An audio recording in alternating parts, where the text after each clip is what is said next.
बाहर आने का नाम नहीं ले रहे थे। सुबह से शाम हो गई, लेकिन रह रहकर नक्श का पागलपन अभी भी सावेरी खानदान के घर में सुनाई दे रहा था। वो अलग बात है कि अब उस पागलपन को सुनने वाला कोई नहीं था। अगले दिन सुबह ऑफिस आवर्स शुरू होते ही नक्श भानुशाली ग्रुप के ऑफिस जा पहुंचा।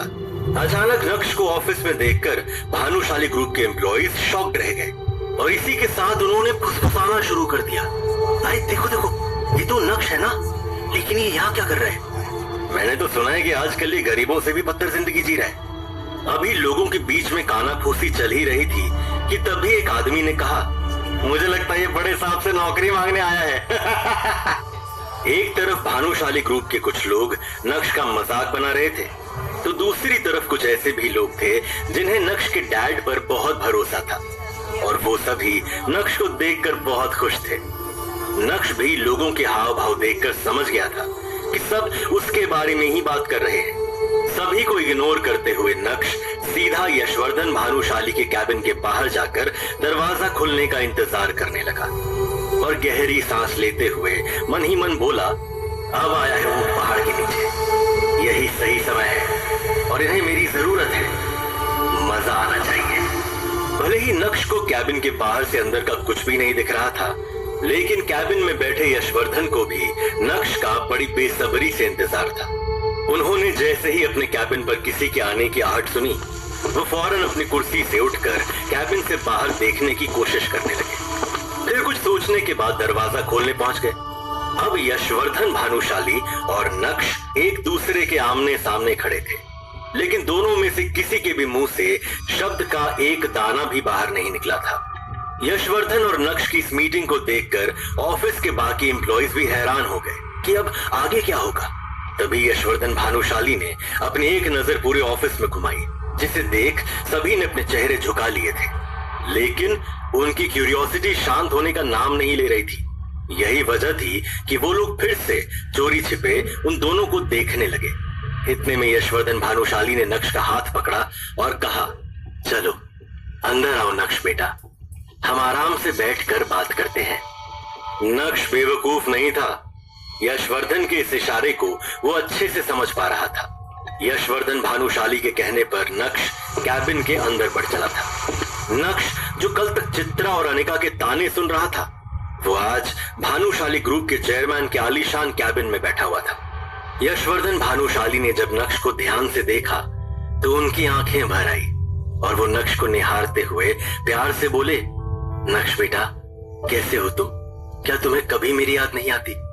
नक्श को यशवर्धन भानुशाली की भावुक बातों से कोई फर्क नहीं पड़ रहा था, क्योंकि उसे पता था कि ये सब एक दिखावा है। इसलिए वो बड़े ही सरल और सीधे अंदाज में बोला, मेरे ख्याल में हमें अब सीधा काम की बात पर आना चाहिए। ये सब बातें तो आप कल मुझसे कर ही चुके मिस्टर भानुशाली। नक्श का ऐसा रूड बिहेवियर देखकर यशवर्धन दंग रह गए और लगभग रोते हुए नक्श से बोले, नक्श बेटा तुम मेरे पोते हो, मैं समझ सकता हूं कि तुम मेरे साथ ऐसा क्यों कर रहे हो। आखिर गलती मेरी ही है और मुझे अपनी गलती की सजा मिलनी भी चाहिए, लेकिन मैं बताना चाहता हूं कि मैं अपनी उसी गलती की सजा पिछले कुछ सालों से हर रोज भुगत रहा हूं। नक्श पर यशवर्धन भानुशाली की इमोशनल बातों का जरा भी असर नहीं हुआ और वापस से मुद्दे की बात करते हुए बोला, हम दोनों ही बहुत अच्छे से जानते हैं कि हम यहाँ ये सब बात करने के लिए नहीं आए हैं। बेहतर होगा कि आप डायरेक्ट काम की बात करें, नहीं तो मैं चलता हूँ। इतना कहते ही नक्श अपनी कुर्सी से उठकर जाने लगा कि तभी यशवर्धन ने उसका हाथ पकड़ लिया और हड़बड़ाते हुए बोले, नक्श बेटा प्लीज मत जाओ, भानुशाली ग्रुप को तुम्हारी जरूरत है, मुझे तुम्हारी जरूरत है। क्या तुम अपने दादाजी को माफ नहीं करोगे? वैसे तो नक्श को बहुत गुस्सा आ रहा था, लेकिन उसके पास भी यही एक मौका था जहां वो खुद की जिल्लत भरी जिंदगी को बदल सकता था। यही सोचकर उसने अपने कदम पीछे लिए और चेयर पर जाकर बैठ गया। तभी यशवर्धन ने नक्श की ओर देखा और कहा, बेटा मैं जानता हूं कि आज से कुछ साल पहले मैंने तुम्हारे पापा के साथ कुछ ज्यादा ही सख्ती दिखाई थी, लेकिन अब मैं अपनी गलती सुधारना चाहता हूं। तुम्हारे पापा ने जिस कंपनी को इतना बड़ा बनाने में अपना खून पसीना एक कर दिया, वो आज डूबने की कगार पर आकर खड़ी हो गई है। मीडिया वाले पहले ही बात का पतंगड़ बना चुके हैं, जिससे अब हमारे क्लाइंट्स भी जानने लगे हैं। नक्श ने अपने दादाजी को इतना लाचार और असहाय आज से पहले कभी नहीं देखा था। उनकी आंखों में आंसू देखकर उसे यह एहसास हो गया कि वो झूठ नहीं बोल रहे हैं, बल्कि उन्हें सच में उसकी जरूरत है। मगर नक्श भानुशाली ग्रुप के सीईओ दर्पण भानुशाली यानी अपने चाचा को बिल्कुल भी पसंद नहीं करता था। अपने दादाजी की बात सुनकर नक्श को उन पर दया आने लगी। तुरंत ही नक्श ने अपने दादाजी से कहा, अच्छा बताइए, आप मुझसे क्या मदद चाहते हैं? यशवर्धन ने थोड़ा हिचकिचाते हुए नक्श से कहा, मैं चाहता हूं कि तुम ये कंपनी ज्वाइन कर लो और अपने पापा की तरह ही इसे संभालो। नक्श ने कुछ देर सोचा और फिर बोला, इसका मतलब आप चाहते हैं कि मैं चाचा जी के अंडर काम करूं? यशवर्धन ने धीरे से अपना सर हिलाते हुए कहा, यशवर्धन की बात सुनकर नक्श मन ही मन सोच रहा था कि अगर उसे इस तरह किसी के अंडर में काम करने के लिए ही बुलाना था तो इससे अच्छा फोन पर ही उसे सब कुछ बता देते। लेकिन नक्श के यहाँ आने का मकसद कुछ और भी था। वो अपने दादाजी की बात में आकर किसी भी बात पर हाँ करने के लिए तैयार नहीं था। इसलिए नक्श ने सर उठाकर अपने दादाजी से कहा, दादाजी यहाँ बात कंपनी और आपके फायदे की है, इसलिए रिश्ते, नाते और पछतावा जैसे शब्दों को हम जरा पीछे छोड़ दें तो बेहतर होगा। मैं आपकी परेशानी दूर करने के लिए तैयार हूँ, पर उसके बदले में आपको भी मेरे लिए कुछ ऐसा करना होगा जो मुझे खुशी दे सके, मेरा और मेरे डैड का खोया हुआ सम्मान लौटा सके।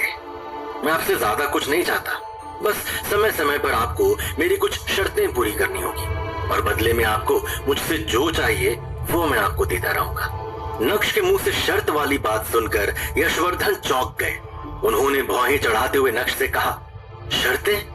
अब तुम अपनों के सामने शर्तें रखोगे? नक्श ने मुस्कुराते हुए अपने दादाजी से कहा, तो क्या है ना दादाजी, पिछले 2.5 साल में मैंने जिंदगी की कई ठोकरें खाकर यही सीखा है कि इस दुनिया में सीधा और ईमानदार बनकर रहना सबसे मुश्किल काम है। इसलिए अब मुझे भी आज की दुनिया के तौर तरीकों के हिसाब से ही बात करनी पड़ेगी। शायद इसी में मेरी भलाई है, और वैसे भी जरूरत आपको है मेरी, मुझे आपकी कोई जरूरत नहीं। नक्श की तीखी बातें सुनकर यशवर्धन भानुशाली सकपका गए। तुरंत ही उन्होंने नक्श से पूछा, अच्छा बताओ, तुम मुझसे क्या चाहते हो? ये सवाल सुनकर नक्श के चेहरे पर चालाकी वाली मुस्कान आ गई, लेकिन अपने इमोशंस को कंट्रोल में रखते हुए नक्श ने अपनी पहली शर्त सामने रखी। मेरी पहली शर्त है कि अगर मैं ये कंपनी वापस ज्वाइन करता हूँ तो इस कंपनी का नया सीईओ मैं बनूंगा। नक्श की पहली शर्त ने ही यशवर्धन को झटका दे डाला और वो चौंकते हुए बोले, क्या? ये क्या कह रहे हो तुम? नक्श, तुम अपने चाचा की जगह कैसे ले सकते हो? नक्श ने जब अपने दादाजी की बात सुनी तो उसने मुस्कुराकर तंज कसते हुए कहा, ठीक वैसे ही जैसे चाचा जी ने मेरे डैड की जगह ली। मैं जानता था कि आपने मुझे यहाँ चाचू के बिजनेस को बचाने के लिए बुलाया है। लगता है आपको भी अपनी गलती का एहसास नहीं है दादू। नक्श की बात सुनकर उसके दादाजी ने कुछ देर सोचा और कहा, ऐसी बात नहीं है बेटा, लेकिन। और इसी के साथ यशवर्धन सोच में पड़ गए। होश संभालने के बाद यशवर्धन ने कहा, अच्छा ये बताओ कि तुम्हारी बाकी की शर्तें क्या हैं? नक्श ने अपनी दूसरी शर्त बताते हुए कहा, मेरी दूसरी शर्त है कि मैं कंपनी में वापस तभी आऊंगा जब मुझे काम करने की पूरी फ्रीडम मिलेगी। मुझसे कोई सवाल नहीं करेगा। कंपनी का पैसा कहाँ जा रहा है, कहाँ से आ रहा है, ये सब कुछ मेरे जुरिस्डिक्शन में होगा। No if no but. शर्तें अभी खत्म नहीं हुई है और शायद कभी होगी भी नहीं। इस कंपनी को मेरे हिसाब से चलना होगा। नक्श की इस बात पर भी यशवर्धन कुछ देर के लिए हिचकिचाए, लेकिन फिर बोले, तुम्हारी शर्तें सुनकर लग रहा है कि जैसे तुम मुझसे कोई बदला ले रहे हो, लेकिन मुझे तुम्हारी ये शर्तें मंजूर हैं। मौके के दस्तूर को नक्श अपने हाथों से नहीं जाने दे सकता था, इसलिए आज कठोर होकर उसने दिल की सारी भड़ास अपने दादाजी के सामने बाहर निकाल दी थी। और किस्मत देखिए, आज समय भी नक्श का साथ देते हुए नजर आ रहा था। नक्श का ये रूप यशवर्धन ने पहली बार देखा था। उन्होंने तो नक्श को बहुत सीधा साधा समझा था और उन्हें लगा था कि नक्श से बात करना बहुत आसान होगा, लेकिन मिलने के बाद उनकी सोच पूरी तरह से गलत साबित हुई थी। शायद उन्हें भी समझ आ गया था कि नक्श को सब पता चल गया है। वैसे क्या पता चल गया है, उसके लिए आपको थोड़ा और इंतजार करना होगा। यशवर्धन ने अपनी टेबल पर रखा पानी का गिलास उठाया और पानी पीने के बाद नक्श से कहा, मैं नहीं जानता कि तुम्हारी इन शर्तों से तुम्हारे चाचा पर क्या असर पड़ेगा, लेकिन सच बताऊं तो मेरे पास और कोई ऑप्शन भी नहीं है। तुम अगले हफ्ते से भानुशाली ग्रुप के नए सीईओ की पोस्ट पर ज्वाइन कर सकते हो। बात खत्म होते ही यशवर्धन ने सर झुका लिया, लेकिन नक्श भी वहां पूरी तैयारी के साथ आया था। इसलिए नक्श ने अपने दादाजी के सामने एक अग्रीमेंट पेपर रखा और उसे साइन करने के लिए कहा। अग्रीमेंट पेपर देखते ही यशवर्धन ने अपनी नजर उठाई और नक्श से कहा, यह क्या है? क्या तुम्हें मुझ पर भरोसा नहीं? नक्श ने बिना किसी इमोशन के अपनी बात सामने रखी। जो कुछ भी मेरे परिवार के साथ हुआ है, उसके बाद मैं आपके साइन पर ही सिर्फ भरोसा कर सकता हूँ, और इस पेपर की मैं एक कॉपी भी लेकर आया हूँ। आप जल्द से जल्द फॉर्मेलिटीज पूरी कर दें और मेरी बात को दिल पर ना लें। आखिर आप मेरे दादाजी हैं, इतना तो आप अपने पोते के लिए कर सकते हैं। शायद आपका पछतावा भी कम हो जाएगा। नक्श की बात सुनकर यशवर्धन ने पेन उठाया और उस अग्रीमेंट पेपर पर साइन कर दिया। मुस्कुराते हुए नक्श भी कैबिन से बाहर चला आया और जाते जाते अग्रीमेंट पेपर की कॉपी को यशवर्धन के हाथ में थमा चुका था। ऑफिस से बाहर आते ही नक्श के चेहरे पर एक अजीब खुशी थी। 4 साल पहले कॉलेज पास आउट होने के बाद जब नक्श ने अनिका के पापा के साथ काम करना शुरू किया था, तब सिर्फ अनिका के पापा ही थे जो ये जानते थे कि नक्श का पूरा नाम नक्श भानुशाली है। इतना ही नहीं, कॉलेज की पढ़ाई के दौरान उसके दोस्तों को भी उसके बारे में कोई जानकारी नहीं थी। अनिका के पापा के साथ काम करते वक्त नक्श की मुलाकात अनिका से हुई और पहली नजर में ही वो अपना दिल खो बैठा। लेकिन उसे क्या पता था कि इतना प्यार होने के बाद भी जब वो अनिका से शादी करेगा, तब उसे उस शादी में एक जिल्लत की जिंदगी के अलावा और कुछ नहीं मिलेगा। ये सब सोचते हुए नक्श ने आसमान की तरफ देखा और मन ही मन खुद से कहा, भले ही मैं अनिका को अपनी सच्चाई इतनी जल्दी नहीं बताऊंगा, लेकिन आज ऐसा महसूस हो रहा है कि मेरे अंदर कुछ तो बदल गया है, जैसे मेरे हाथ में कोई पावर आ गई है और अब मैं उन लोगों को जवाब दे सकता हूँ जो आज तक मेरे ऊपर हंसते आए हैं। बगावत की शुरुआत हो गई है और अब आगे आगे देखो होता है क्या। दूसरी तरफ घर पर अनिका और चित्रा इस बात को लेकर हैरान थे कि नक्श उन्हें बिना बताए अचानक कहाँ गायब हो गया। चित्रा सोफे पर बैठी टीवी देख रही थी और अनिका एक कोने में बैठी लैपटॉप पर अपने ऑफिस का कुछ काम कर रही थी। अनिका ने चित्रा से कहा, मम्मी, नक्श कहाँ है? क्या आपको कुछ बता कर गया है? चित्रा ने अनिका की बात का जवाब देते हुए कहा, मने खबर न थी, कल से उसका रूप बदल सा गया है। राक्षसों की तरह हंस रहा है, नाच रहा है। किसी को उसके बारे में कुछ नहीं पता। अनिका, वो मनचला होता जा रहा है। मुझे लगता है कि उसे लाइन पर लाना ही पड़ेगा। लाइन पर लाना पड़ेगा? यानी चित्रा और अनिका मिलकर नक्श के साथ क्या करने का सोच रहे थे? और क्या वो नक्श का अब कुछ बिगाड़ भी पाएंगे? नक्श के बारे में तो ना तो अनिका कुछ जानती थी और ना ही नक्श के दोस्त। आखिर इसकी क्या वजह रही होगी? क्या नक्श को भी साइलेंट और वायलेंट रहना पसंद था? वैसे नक्श के नाचने और राक्षस की तरह हंसने के पीछे का क्या कारण था? क्या लॉटरी लग गई थी भाई साहब की? जानने के लिए सुनिए Insta Empire, only on Pocket FM.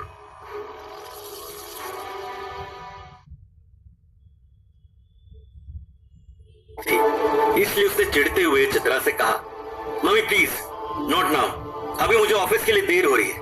वहां विहान मेरा इंतजार कर रहा होगा। विहान का नाम सुनते ही नक्श के चेहरे का रंग फीका पड़ गया। अनिका ने नक्श के चेहरे के उड़े हुए रंग को पूरी तरह इग्नोर करते हुए उससे कहा, देखो, काम चोरी में तुम सबसे आगे निकल गए हो। मैं आज तुम्हें एक आखिरी मौका दे रही हूँ। तुम मेरे साथ ऑफिस चलो और वहां से लौटते समय रमनीक भाई की शॉप से मेरा सेट उठा लेना। अब चलो, तुम्हारे कारण मैं पहले ही बहुत लेट हो चुकी हूँ। नक्श चित्रा से तो कभी कभार बहस कर लिया करता था, लेकिन वो अपनी वाइफ अनिका से कभी भी जुबान नहीं लड़ाता था। अनिका और नक्श कुछ ही देर में अनिका के ऑफिस पहुंच गए। कार से उतरते हुए अनिका ने देखा कि उसके पास बहुत सारी फाइल्स हैं। अगर वो ऑफिस से किसी को बुलाएगी तो इसमें और भी ज्यादा टाइम वेस्ट होगा। इसलिए उसने नक्श की तरफ देखा और उसे अंदर आने के लिए कहा, ये सब लेकर अंदर चलो। अनिका आगे आगे चल रही थी और नक्श उसके असिस्टेंट की तरह हाथ में अनिका का बैग और सामान लिए उसके पीछे चल रहा था। अनिका जब अपने कैबिन में पहुंची तो उसका दोस्त और बिजनेस पार्टनर विहान बजाज पहले ही वहां बैठा उसका इंतजार कर रहा था। अनिका को देखकर विहान कुर्सी से खड़ा हुआ और बोला, यार अनिका, तुम कहां रह गई थी? पता है मैं पिछले 1 घंटे से तुम्हारा इंतजार कर रहा हूं। जब नक्श ने विहान की बात सुनी तो वो मन ही मन बोला, ये आदमी इतना खाली है कि 1 घंटे से यहाँ बैठा मेरी बीवी अनिका का इंतजार कर रहा है। अपने चेहरे पर अपॉलॉजीज लिए अनिका ने कहा, Vihaan, I am so sorry यार, कुछ लोगों के कारण घर से निकलने में देर हो गई। अनिका की बात सुनकर विहान के 1 घंटे इंतजार करने की शिकायत एक पल में ही गायब हो गई और वो बस मुस्कुराते हुए अनिका को ही देखे जा रहा था। वो आज बहुत ही ज्यादा खुश नजर आ रहा था और अनिका ने भी उसकी खुशी को नोटिस कर लिया था। विहान, तुम इतना मुस्कुरा क्यों रहे हो? तुम्हारी कोई लॉटरी लग गई है क्या? अनिका ने विहान से एक दोस्त की तरह मजाक में लॉटरी वाली बात पूछी थी, लेकिन विहान ने उसका जवाब देते हुए कहा, हाँ ऐसा ही कुछ समझ लो, तुम्हारा आना किसी लॉटरी से कम है क्या? विहान की ये बात सुनकर अनिका और नक्श दोनों ही चौंक गए। नक्श ने गुस्से से विहान की तरफ देखा और बोला, भाई साहब आप ऑफिस में हैं, इस बात को मत भूलिए और दोस्ती की सीमा भी नहीं भूलिए।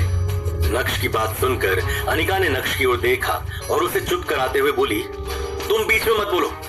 और फिर वापस विहान की ओर देखकर बोली, मैं तुम्हारी बात का मतलब नहीं समझी विहान। विहान समझ गया था कि अनिका उसकी बात से थोड़ी अनकंफर्टेबल हो गई है, इसलिए उसने झट से बात बदल दी और बोला, अरे ये सब छोड़ो, मैं आज इतना खुश क्यों हूं ये इंपॉर्टेंट नहीं है। इंपॉर्टेंट ये है कि मैं तुम्हारे लिए एक गिफ्ट लाया हूं अनिका।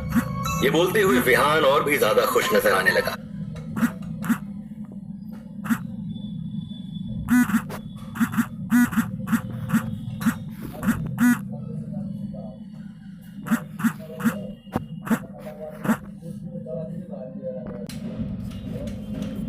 और तभी उसने अपने बैग से नेकलेस का एक खूबसूरत बॉक्स बाहर निकाला और खोलकर अनिका के सामने रखते हुए बोला, ये देखो अनिका, तुम्हारे लिए डायमंड का रेयर नेकलेस।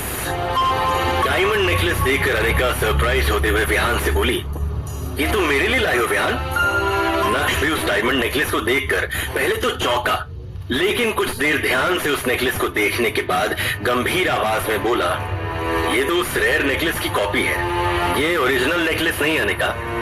अनिका नहीं जानती थी कि नक्श भानुशाली खानदान से ताल्लुक रखता है। भानुशाली ग्रुप रेयर डायमंड के बिजनेस में भी है और चूंकि नक्श भानुशाली ग्रुप का हिस्सा रह चुका था, इसलिए उसे डायमंड की अच्छी खासी परख थी।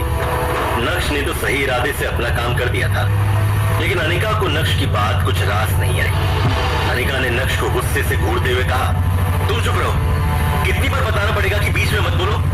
नक्श की बात सुनकर विहान भी ये समझ गया था कि अब वो उस फर्स्ट कॉपी नेकलेस को ओरिजिनल बताकर अनिका को बेवकूफ नहीं बना सकता है, इसलिए उसने खुद अपने मुंह से कबूल करते हुए अनिका से कहा, हाँ ये हार रेयर नेकलेस नहीं है, पर असली हीरे का है, बस इसकी क्वालिटी रेयर डायमंड से थोड़ी सी कम है। लेकिन अनिका, जब मुझे रेयर डायमंड नेकलेस मिलेगा मैं तुम्हारे लिए उसे जरूर लेकर आऊंगा।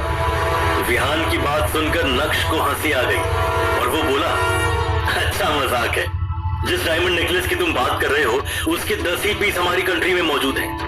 अनिका, तुम इस सस्ते हीरे के नेकलेस को वापस कर दो, मुझे नहीं लगता ये इंसान अपना वादा निभा पाएगा। पर ऐसे इंसान से हीरे का नेकलेस क्यों लेना जब तुम्हारे पास मेरे जैसा असली हीरा मौजूद है? आज अनिका को विहान की हरकत से ज्यादा इस बात पर हैरानी हो रही थी कि अचानक नक्श के अंदर हर बात का जवाब देने की हिम्मत कहां से आ रही है। कुछ देर तक अनिका ये समझने की कोशिश करती रही और फिर उसने एक बार फिर से नक्श को चुप करवाया। तुम चुप रहोगे? नक्श के मुंह खोलने से पहले विहान को लगा था कि अनिका नेकलेस देखते ही उसके प्यार में पागल हो जाएगी। आखिर वो उसे कोई छोटी चीज नहीं, डायमंड का हार दे रहा था। यही वजह थी कि वो पहले से ही अनिका के कैबिन में आकर बैठा था और उसका इंतजार कर रहा था। लेकिन उस बेचारे को क्या पता था कि नक्श उसका सारा खेल ही खराब कर देगा। अब पोल तो उसकी खुल चुकी थी, तो वो करता भी क्या? शांति से चुप बैठने के अलावा उसके पास करने के लिए और कुछ भी नहीं था। अनिका को भी विहान की इस बेवकूफी की वजह से शर्मिंदगी महसूस हो रही थी। विहान ने अनिका को ऑकवर्ड सिचुएशन में डाल दिया था, साथ ही अनिका को विहान पर गुस्सा भी आ रहा था। विहान को नकली हार देने की क्या जरूरत थी? पर इस वक्त अनिका के पास विहान को दिलासा देने के अलावा और कोई चारा नहीं था। अनिका की कंपनी ठीक से चल नहीं रही थी और अपने लॉसेस से उभरने के लिए उसे विहान जैसे बिजनेस पार्टनर की बहुत जरूरत थी। अनिका ने उस नेकलेस के बॉक्स को बंद किया और बात को संभालने की कोशिश करते हुए बोली, तो क्या हुआ अगर ये कम क्वालिटी वाला डायमंड नेकलेस है? ये तो नॉर्मल सी बात है, हर कोई उस रेयर हीरे के नेकलेस को नहीं खरीद सकता ना। क्योंकि हमारे देश में ऐसे हीरे की सिर्फ 10 हार ही हैं। और मुझे जहां तक याद है, पिछले साल उसमें से एक हीरे के नेकलेस की नीलामी हुई थी, जिसकी कीमत 1.5 से 2 करोड़ थी। मुझे ये तो नहीं पता कि उस हीरे के नेकलेस को किसने खरीदा था, लेकिन विहान, तुम्हें कोई रेयर डायमंड हार लाने की जरूरत नहीं है। ये भी बहुत सुंदर है, मैं इसे मेरे शोकेस में रखूंगी। Thank you for the gift. Anika की बात सुनकर तो विहान के जैसे तोते ही उड़ गए। उस हार को खरीदने में ही उसे पसीना आ गया था। देखा जाए तो विहान के महीने भर की कमाई उतनी कम भी नहीं थी, लेकिन असली रेयर हीरे का हार खरीदना कोई हंसी खेल थोड़ी है। भूल जाओ बेटा विहान, अनिका को इम्प्रेस करने में कंगाल हो जाओगे, कंगाल। वहीं नक्श अनिका को परेशान देखकर अपने किए पर पछताने लगा और सोचने लगा कि इतनी बड़ी बात हो जाने के बाद भी अनिका विहान का साथ दे रही है। नक्श की जिंदगी बदल गई थी, लेकिन वो अपनी बदली हुई जिंदगी को इतनी आसानी से अपनी बीवी के सामने नहीं रखना चाहता था। वो अनिका को पाना चाहता था, उसका दिल जीतना चाहता था। ये सब सोचते हुए नक्श ने अनिका की तरफ देखा और उसके करीब जाते हुए उससे कहा, अनिका, मैंने आज तक तुम्हें कोई सलाह नहीं दी, पर आज कह रहा हूँ, यह आदमी तुम्हें इम्प्रेस करने के लिए सस्ते हीरे का हार लाया है। ऐसे आदमी से तुम्हें बात भी नहीं करनी चाहिए। मैं तुमसे वादा करता हूँ, एक दिन मैं तुम्हारे लिए असली रेयर डायमंड का हार लाऊंगा और उसके लिए मुझे जितनी भी मेहनत करनी पड़े मैं करूंगा। अपने दिल की बात अनिका के सामने रखने के बाद नक्श ने अनिका के जवाब का इंतजार भी नहीं किया और उसके कैबिन से बाहर निकल गया। नक्श ने पलटकर अनिका की ओर देखा तो अनिका भी उसी की तरफ ही देख रही थी। प्यार नहीं तो कम से कम नक्श अनिका का ध्यान अपनी तरफ खींचने में तो कामयाब हो गया था। इसे अपनी छोटी सी जीत समझकर अपने चेहरे की मुस्कान को छुपाते हुए नक्श के कदम ऑफिस से बाहर की तरफ बढ़ने लगे। 2.5 साल की शादी में पहली बार अनिका को ऐसा लगा कि नक्श उसके लिए लड़ रहा है। नक्श का ये रूप देखकर अनिका चौंक गई थी। आज पहली बार अनिका के मन में ये सवाल उठा, क्या नक्श को खुद से दूर रखकर मैंने कोई गलती तो नहीं की? लेकिन जब अनिका की नजर विहान पर पड़ी तो उसने खुद को टोकते हुए मनी मन कहा, कि क्या सोच रही हूं मैं? विहान मेरा बिजनेस पार्टनर है, मेन इन्वेस्टर है। नक्श की इस हरकत की वजह से अगर विहान मेरी कंपनी से बैकआउट कर गया तो क्या होगा? नहीं, नक्श की वजह से मैं मेरी इतने सालों की मेहनत को जाया नहीं जाने दे सकती। मुझे नक्श की नहीं, विहान की जरूरत है। सुबह का समय था और सारे एम्प्लॉइज अपने काम में बिजी थे, लेकिन जब उन्होंने नक्श को कॉन्फिडेंस के साथ बाहर जाते देखा तो सब उसे घूरने लगे थे। कुछ लोगों ने तो अपना काम छोड़कर फुसफुसाना भी शुरू कर दिया था। दूसरी तरफ वहीं अनिका का गुस्सा इस वक्त चरम पर था। आज पहली बार नक्श ने उसके सामने बदतमीजी की थी, इसलिए वो भी नक्श के पीछे पीछे कैबिन से बाहर आ गई। वहां काम कर रहे सभी एम्प्लॉइज ने जब अपने डायरेक्टर को इस तरह गुस्से से बाहर आते देखा तो उनके चेहरों पर सवालिया निशान दिखने लगे। इससे पहले कि अनिका नक्श को रोक कर उससे कुछ कहती, तभी अनिका की नजर अपने स्टाफ पर पड़ी और जैसे तैसे उसने अपना गुस्सा अंदर ही दबा लिया। तब तक नक्श ने भी अनिका को अपने पीछे आते देख अपने कदमों को रोक लिया था। इस बार जब नक्श और अनिका की नजरें टकराई तो अनिका सब कुछ भूलकर गुस्सा हो गई और गुस्से से दिल में ला उठी। लेकिन अपनी आवाज को एकदम धीमे रखते हुए अनिका ने नक्श की क्लास लगाना शुरू किया। नक्श, ये क्या पागलपन है? तुम्हें किसने इतना हक दिया कि तुम मुझे अपनी बेटों की सलाह दो? तुम्हारी हिम्मत कैसे हुई? गलती कर दी तुम्हें यहाँ लाकर। चुपचाप अब यहाँ से निकल जाओ, फास्ट। भले ही अनिका की आवाज दबी हुई थी, लेकिन उसकी बातों से उसका गुस्सा साफ साफ पता चल रहा था। नक्श ने अनिका की इस बात का भी कोई जवाब नहीं दिया। वो जानता था कि वो जितना बोलेगा उतना ही अनिका का गुस्सा बढ़ता जाएगा। उसे अनिका से जो कहना था वो उसे कह चुका था। अब बार बार उस बात पर बहस करने का कोई फायदा भी नहीं था। जैसे तैसे अनिका ने अपने गुस्से को दबाते हुए मामले को खत्म करने की कोशिश की, लेकिन उसे क्या पता था कि अभी तो मैटर की बस शुरुआत हुई है। पीछे से विहान भी गुस्से वाले अंदाज में बाहर निकल आया और अपनी कड़क आवाज में बोला, अबे ओए रुक, ज्यादा क्या है?